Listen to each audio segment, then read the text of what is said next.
The petrodollar is actually a device invented by Kissinger and Nixon.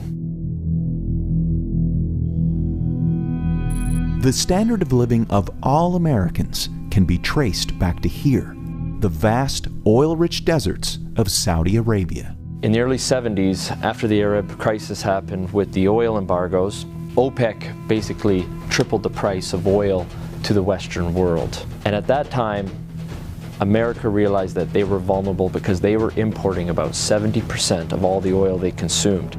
To secure a reliable foreign source of oil, U.S. President Richard Nixon sent his Secretary of State and National Security Advisor Henry Kissinger to Saudi Arabia for a secret meeting. The result was a pact that still stands to this day. If Saudi Arabia, which at the time was the world's largest producer of oil, would sell the oil in US dollars, America would defend Saudi Arabia and make sure the House Assad would stay in power.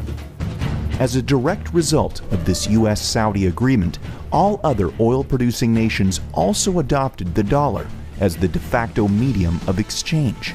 Demand for it increased exponentially all over the world, and soon it had a new name: the petrodollar. Your currency is only as strong as the demand for it, just like anything else, the supply and demand. Why the petrodollar is important, it causes a demand for the US dollar. A lot of Americans don't realize that over 70% of all the $100 bills in the world are actually outside of the US. There's more $100 bills in Russia than there are in America. This stockpile of US dollars in countries around the world is because oil is bought and sold using the greenback. If oil starts trading in non-petrodollars, such as gold or a basket of currencies, or if China and Russia start trading in yuan and ruble rather than US dollars, that demand isn't there. And the way of life for the average American will be done. It will be worse than the Great Depression.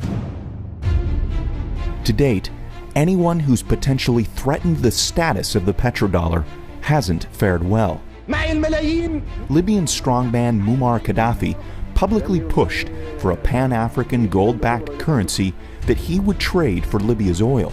He was killed during a US-backed revolution in 2011.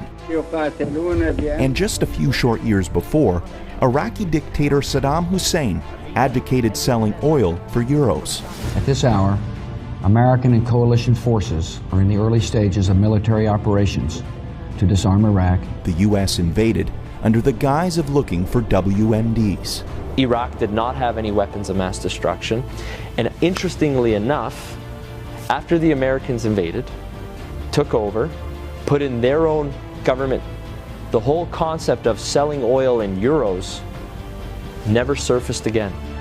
Today, many countries resent the current petrodollar system, and their leading spokesperson is none other than Russian President Vladimir Putin. Americans should be very worried about what Putin can do. There is a new Cold War going on. It is the Colder War. That is exactly what's going on. And who's in the center of this push?